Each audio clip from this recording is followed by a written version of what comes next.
MC Hammer famously saying, "You can't touch this," but the IRS said, "Yes, we can." The iconic 90s rapper was once worth as much as $70 million, but he suffered one of the most incredible downfalls in music history. MC Hammer spent millions on himself and his friends, quotations for friends I think, and his financial problems worsened as his rap career dwindled. MC Hammer quickly spiraled into debt and had to file for bankruptcy. Then the Taxman came knocking, and by that time the pockets of MC Hammer's parachute pants were completely empty. Here's a look at how MC Hammer blew through his millions. MC Hammer became one of the biggest rap icons of the 90s thanks to his gumption and persistence. He got his start performing at small clubs in the Oakland area during the 80s. In 1984, he borrowed some cash from close friends and Oakland A's stars Dwayne Murphy and Mike Davis. Before his rapping days, Hammer worked as a bat boy for the Oakland A's, so it's no surprise that Murphy and Davis shelled out $20,000 each. In fact, that's where Hammer earned his iconic nickname, MC Hammer. MC Hammer, whose real name is Stanley Kirk Burrell, earned the nickname Hammer because of his resemblance to Hank Aaron, who was also nicknamed Hammer. The money that Hammer received was a huge windfall. He used the $40,000 to create his own record label called Busted Productions. Hammer released 2 albums, Feel My Power in 1986 and Let's Get It Started in 1988. MC Hammer was so committed to his rap career that he sold the albums out of the trunk of his car. You better get ready, because here comes the hammer. Sales were stellar, and he quickly gained a following. Executives heard about MC Hammer and his success on the street and offered him a lucrative record deal. He became an instant millionaire thanks to the $1.75 million advance he received from Capitol Records. MC Hammer soon skyrocketed to success. His 1990 album, Please Hammer Don't Hurt Him, has sold more than 18 million copies to date and is still one of the best-selling rap albums of all time. MC Hammer has sold more than 50 million albums during his career, and he managed to earn $33 million in 1991 alone.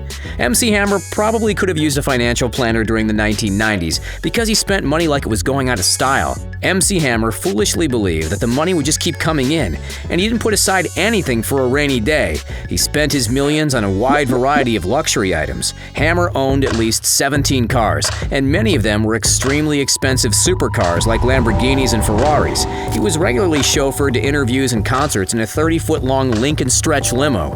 That's certainly a classy way to travel. MC Hammer also owned a 1975 Mercedes-Benz 280S. The car came equipped with a factory-installed 2.8-liter inline-6 engine, but Hammer swapped it out for a German-made V8. More evidence that MC Hammer lived large and fast in the 90s. The car was recently spotted for sale on Craigslist, rusted out and completely run down, sort of like Hammer after his financial collapse. When Hammer needed to travel across the country for a sold-out concert, he flew in his private jet and even owned 2 helicopters that made travel around the Bay Area a breeze. MC Hammer's biggest purchase was a 40,000 square foot mansion in Fremont, which overlooked the neighborhood where he grew up. He paid $12 million for the fabulous home, but it wasn't quite luxurious enough. Hammer then proceeded to spend an additional $30 million on renovations. By the time the costly redo was complete, it was quite obvious the mansion was owned by Hammer. The gold-plated front gates were plastered with his catchphrase, Hammer Time, and he even had an outdoor pool installed on the property that was shaped like his iconic parachute pants. Weirdo. Hammer clearly thought he was a king rather than a one-hit wonder because he adorned the estate with marble statues of himself. Hammer had an eye for unique decor. The mansion had Italian marble floors, black carpets, and a pop-up TV in front of his bed. Hammer also put a gold hot tub in his bedroom, and the ensuite bathroom included a gold toilet. The golden features perfectly match Hammer's iconic gold suit and gold parachute pants. Hammer's sprawling estate also included an NBA-sized basketball court, a baseball field, a recording studio, and multiple tennis courts. Unfortunately, Hammer had to sell the property after filing for bankruptcy. The incredible mansion was put on the market for $6.8 million, but it failed to sell at that price. It was eventually sold for just $5.3 million.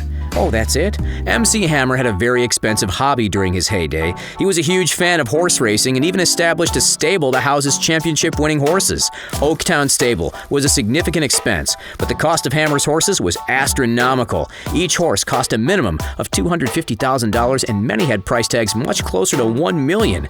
His horse dance floor cost about $1 million. Not surprising considering the colt placed third at the 1992 Kentucky Derby.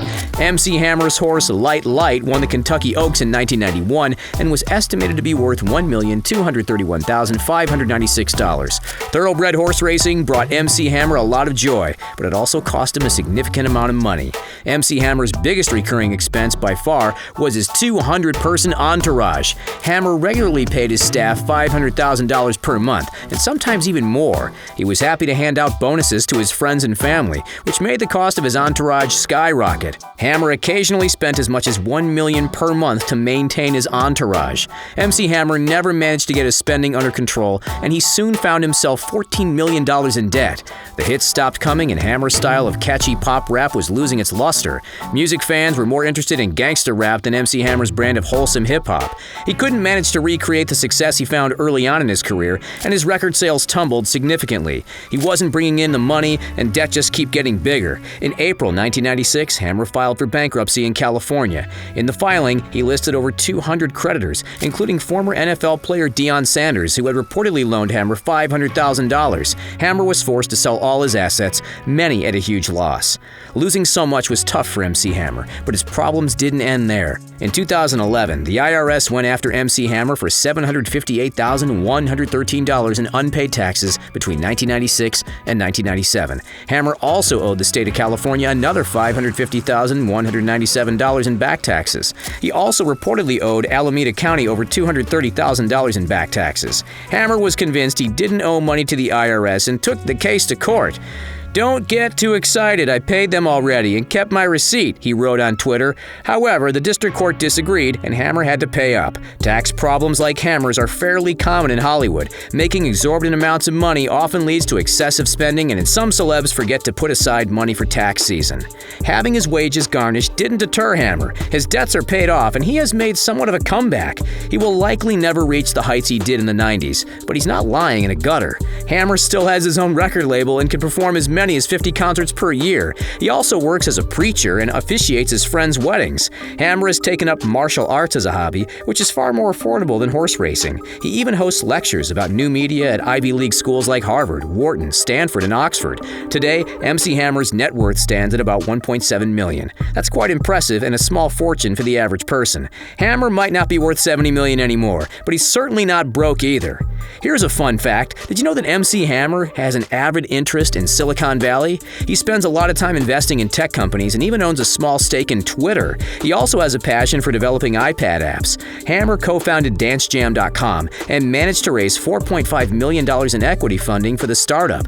However, the site folded in 2011. He then created a deep search engine called Weirdo to compete with Google, but it also failed and went offline in 2012. That's it, folks. Thanks for watching. Stay tuned to this channel for more great videos.